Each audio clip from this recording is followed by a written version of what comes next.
এই দালাল চক্র আমি ওসি সাহেবকে বলবো, ডিসি সাহেবও দেখবেন, এই দালাল চক্রকে নির্মূল করতে হবে।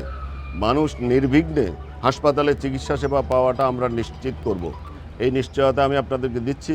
আমি জেলা প্রশাসক মহোদয়, সিভিল সার্জন এবং আমাদের ওসি সাহেব, স্বাস্থ্য অধিদপ্তরের কর্মকর্তা, ওনাদেরকে বলছি কোনো দালাল চক্র এই হসপিটালের কম্পাউন্ডে থাকতে পারবে না, এইটা নিশ্চিত করতে হবে। দেখেন, আমাদের সরকারের যে একটা অঙ্গীকার, মানুষের কাছে একটা প্রতিশ্রুতি আছে স্বাস্থ্যসেবা জনগণের দোরগোড়ায় পৌঁছে দেওয়ার।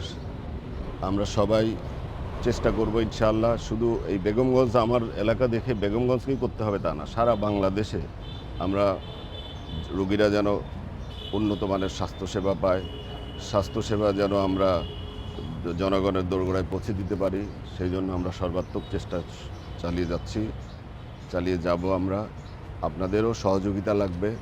আমাদের ডাক্তার সাহেবরা যেন নিয়মিতভাবে এখানে দায়িত্ব পালন করেন, সেক্ষেত্রে আপনারা সাংবাদিক বন্ধুরাও সচেতন থাকবেন। সবাই মিলে, শুধু স্বাস্থ্য সেবা বা ডাক্তার বা সবাই মিলে যদি আমরা একসাথে একটা এফোর্ট দেই, ইনশাআল্লাহ আমাদের এই চিকিৎসা সেবার মান উন্নত হবে এবং আমরা অন্ততপক্ষে আমাদের যে সমস্ত রুগীরা এখান থেকে ঢাকায় যেতে হয়, ঢাকা থেকে আবার বাইরে যেতে হয়, মানে আমরা এই প্রবণতাগুলো বন্ধ করতে পারবো ইনশাআল্লাহ।